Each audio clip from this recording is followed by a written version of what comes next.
Causes, the PKI and Security podcast where a pair of industry veterans talk about all matters digital certificates and PKI. I'm Tim Callan, Chief Compliance Officer at Sectigo, and I'm here with Jason Soroko, CTO of PKI at Sectigo. How are you doing today, Jason? Doing great, Tim. Thanks for having me. As we talk about the world of public certificates, one of the things that you and I wind up touching on a lot, one way or another, is various programs or initiatives or sites or places that are operated by Mozilla. And Mozilla has a big footprint and casts a big shadow in the world of public certificates, something that's arguably outsized compared to their overall browser market share. So we thought it would be interesting to discuss why that is the case. Yeah, Tim, I'm certain that it has to do with some historical reasons, but I'd love to hear your take on that. Yeah, I mean, at a high level, that's exactly what it is, right? Mozilla, so if we think back, right, once upon a time, how did the browser wars go, right? Once upon a time, there was Netscape, and everybody said, oh, Netscape, they're going to own the world. And then Internet Explorer basically completely pushed out Netscape, and everybody said, oh, Internet Explorer, they're going to own the world. And then in that time frame, there needed to be there was perceived that there needed to be an alternative to Internet Explorer. And Mozilla was created, and, in a lot of ways, it's among the largest and most influential and most accomplished open source projects ever, right? If it's not the most accomplished, it's definitely right up on the list. And so that's real important. Because it was an open source project, Mozilla did their work in a different way than other browsers did. And I think that is the core of a lot of why Mozilla is still so influential today.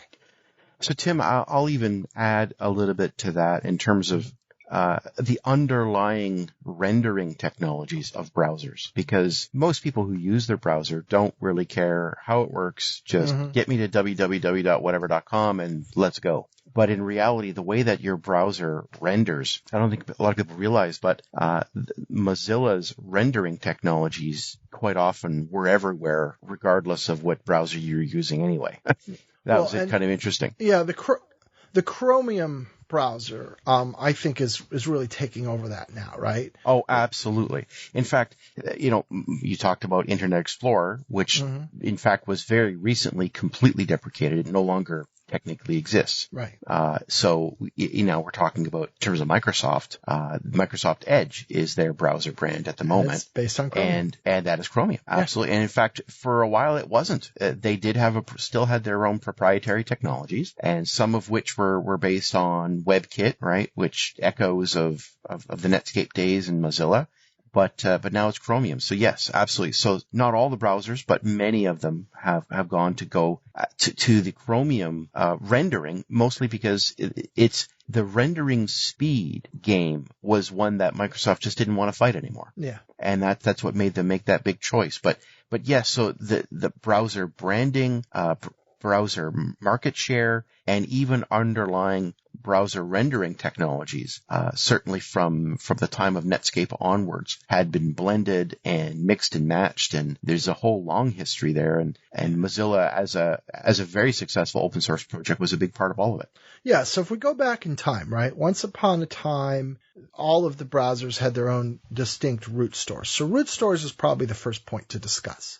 If you go back in time, all of the browsers had their own distinct root stores, and you had an Internet Explorer root store, and it was different from a Mozilla root store, and it was different from once upon a time a Netscape root store. And if you go way back in the past, and then Chrome came along and they had, right?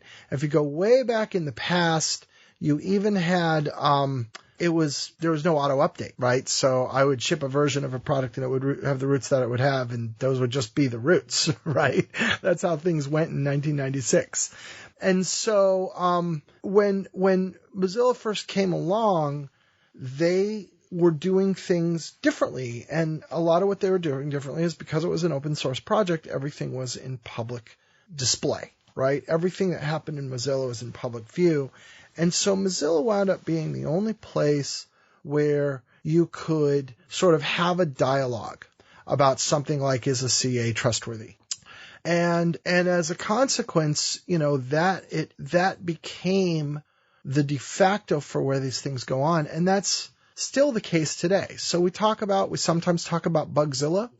Bugzilla is Mozilla's bug base.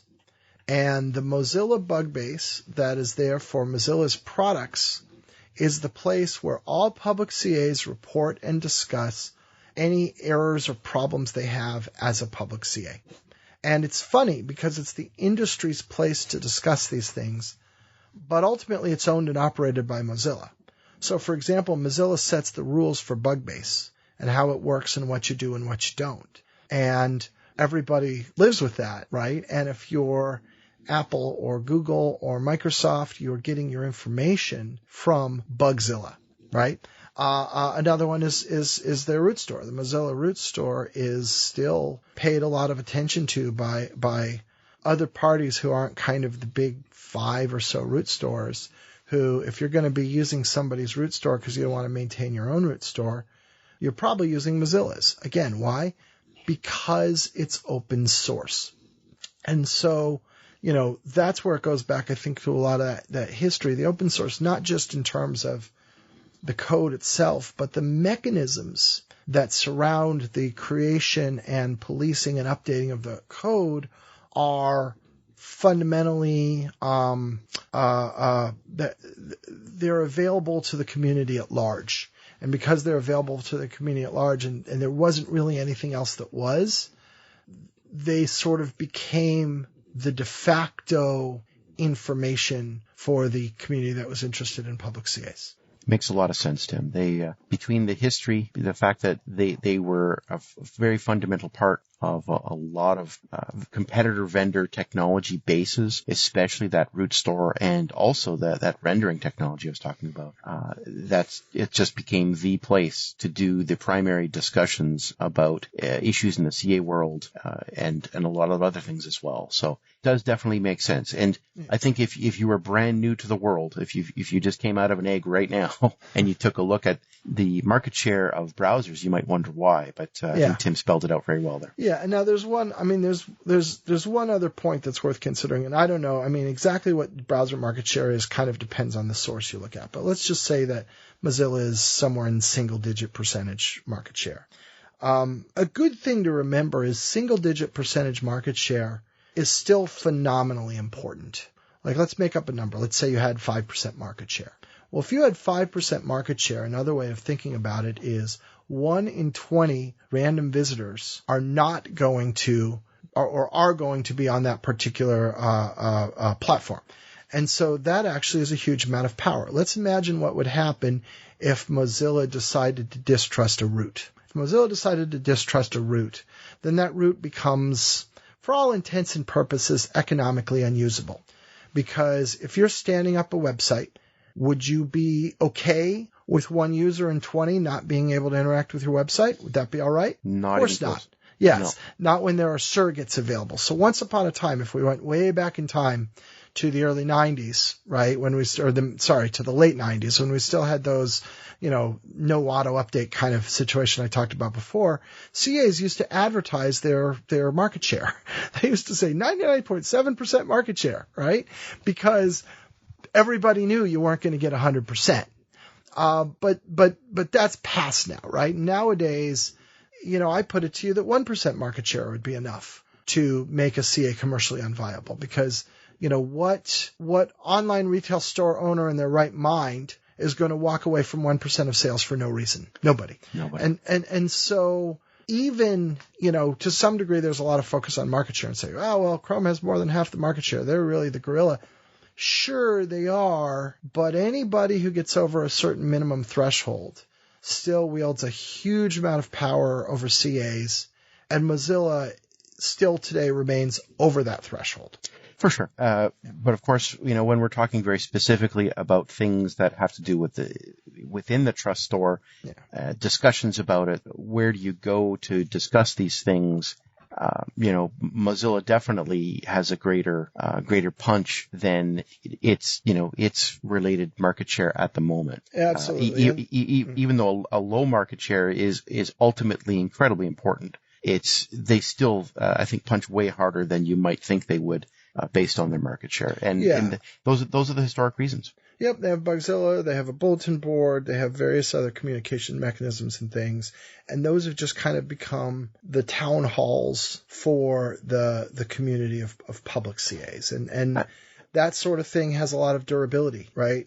If you've got a whole lot of people who are going to Bugzilla and they're going there on a regular basis and they've set up their alerts, moving them to something else is hard. And so that's something that Mozilla continues to maintain, and I think it continues to foster and preserve their influence inside of this community, which is quite high.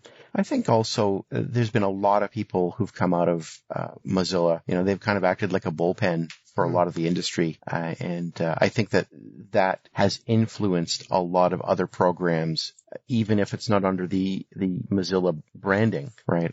Under their open source branding. It's, I think they've taken a lot of their philosophies and have spread it right across the industry. So It's another way that they've influenced things as well. And that comes from that open source base where people come with a specific viewpoint, and that has, like I say, that has spread far and wide. It's interesting to watch how people have progressed. And this extreme Silicon Valley pedigree, right? I mean, not only in terms of what you're saying, which is people go to Mozilla and then go to other places and bring that philosophy, but just in general, if you want to talk about being plugged in, if you want to talk about being insiders, Mozilla is as insider as it gets.